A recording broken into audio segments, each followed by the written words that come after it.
I want to talk to you then about a couple moments in your career as a writer where I see you begin to mount that assault upon pessimism and the lack of it. So, 20 years, more than 20 years ago, there was that video of the Rodney King beating. And the police who did that were tried and found innocent. LA erupted in violence. As part of that violence, there were conflicts between Korean store owners and the African American community. And Alex and I have been talking about doing a show together and doing some sort of collaboration. And when that happened, we just decided we have to do a show together. And if we just stand on stage and go, I'm Asian American, he's African American, we're friends, we would have just moved the dialogues one step forward. And I'm going to ask Alex some more questions about that in relationship to today, but I'm going to, and this past year, because obviously in 1992 or 90, I can't remember what exact date, when the Rodney King video came out, people didn't have a lot of cameras. It was just by chance that some white guy, it was a white guy, peered over his fence and saw this thing and got it on videotape. Obviously, during this past year, the whole culture, in certain ways, has been, the dialogue has been shifted, because everything that African Americans and people of color have been saying about the police for years, suddenly it's like, really, I mean, to say white people suddenly realize, oh, yeah, this has been happening. We can't stop. We have to stop not seeing this.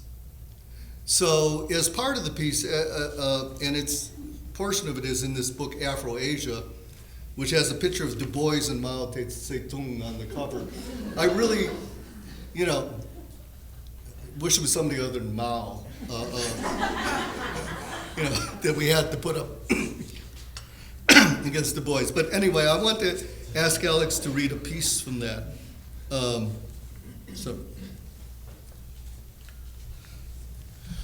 This is a poem of sorts called The Outlaw Comes to Know Himself. Have you ever, in an instant, been jolted by an intense fear? Have you been somewhere, maybe in your car on the freeway, I-94 maybe, and been electrified by an instant trembling of dread? I have. And it has brought me here. Actually, I was on 94, mindless, speeding through traffic, eyes focused on the road ahead, focused on the road just ahead, disappearing under the hood of my car. And suddenly I was full of terror, sweating, shaking. Suddenly I realized I was not going anywhere. I was fleeing. I was a fugitive. I was running from you. I understand you've been looking for me, and that haunted me. At first I didn't know why, and that haunted me too, but it finally came to me on that day in the car that I killed someone, murdered someone.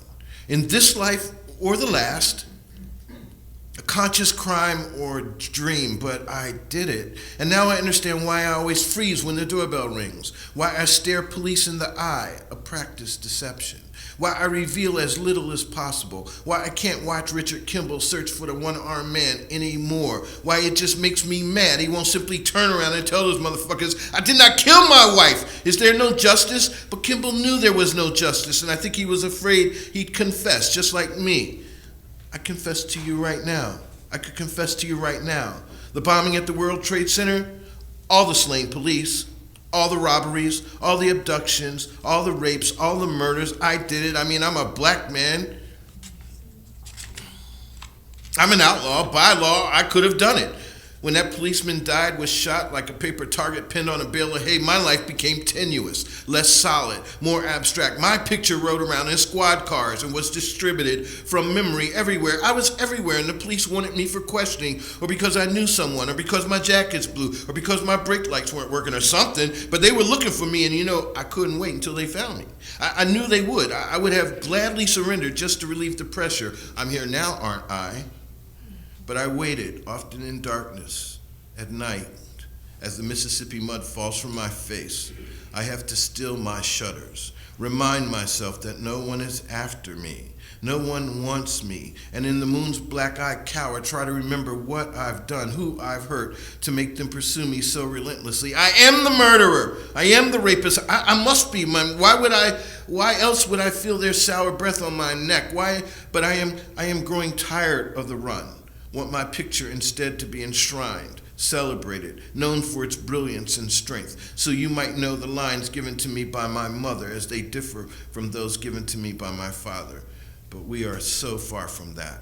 I am the outlaw always, even to myself. I frighten myself because I will let you demonize me like Marion Barry or Iron Mike Tyson or Michael Jackson or Clarence Thomas. I will take that toke. I will touch you, torture you. I will, because it doesn't matter what I do. I'm not like Luke Perry on the cover of Vanity Fair with a gun in his sexy hand posing. I am not the Duke teaching boys the details of cowboy styling, the subtle relationship between being white and being right, even if you are Jesse James. People will march down small town streets, high school band horns blowing a canopy over a celebration of murder and robbery. Jesse was the ultimate outlaw, and they celebrate him. But me, I can't breathe wrong, or poof, I'm the demon. I'm just an extension of my lineage. Nat Turner, Jack Johnson, Richard Pryor, or just that brother sitting over there. Outlaws, but not the celebrating kind. No siree, the hanging kind. Oh yes. I had to learn the distinctions between outlaws. Turner to be hung, Bush to be president, Tyson to be prisoner, Stallone to be star. I had to learn to feel like an outlaw, which is not done overnight.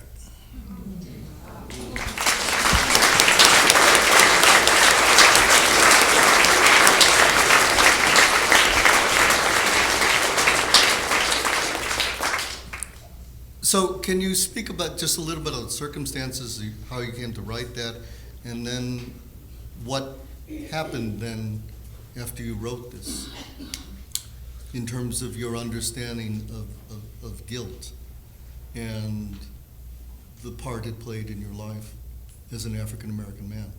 Yeah, well, I'm pretty paranoid. There's just a lot of things I couldn't do. I do not want to get too far outside the city. When I was doing writers in the schools, I had to pack up my car and go to Bemidji or somewhere, and you're terrified. I'm terrified. The further I get away from the city, it terrifies me.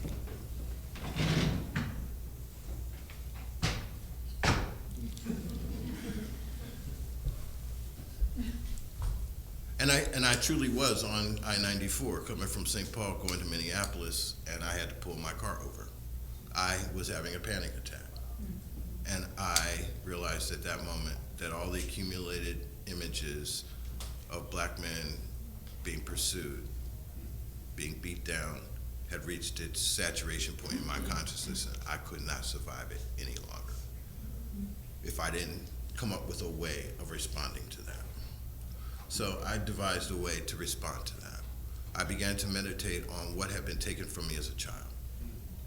But first you have to outline what it is where you are, and that's what that was. A sort of itemization of the way in which my life had been affected by stuff that I had nothing to do with. How I did not have a chance to be free. People tell you all your life, oh, you could be anything you want to be, you haven't done it, you've got a great mind, you're smart, you could do anything you want to do. Well, it's not true. It's not true. You have to come to grips. You have to overcome this for that to be possible. But nobody tells you that. Nobody tells you how much weight you're going to be dragging around by the time you're 14. How much weight you'll have to drag around by the time you're 35. We all, every person of color in here, and it's not just black folks, every person of color in here has learned how to manage the weight they're dragging around. If you don't identify as a straight, white person in this country, if you're queer in any way, you're dragging around weight. And you have to figure out how to do that. And when you do that, you give up stuff. Freedom is a concept. And I just made a decision. And partly, like I told you, this was your fault. David, I'm used to interviewing other people, but David's work, although in a different trajectory, demonstrates courage. I was kind of a punk. In the sense of facing what was in front of me as a human being to grow, I don't think I would have had the courage to face it if it hadn't been for you. So I just want to say that too.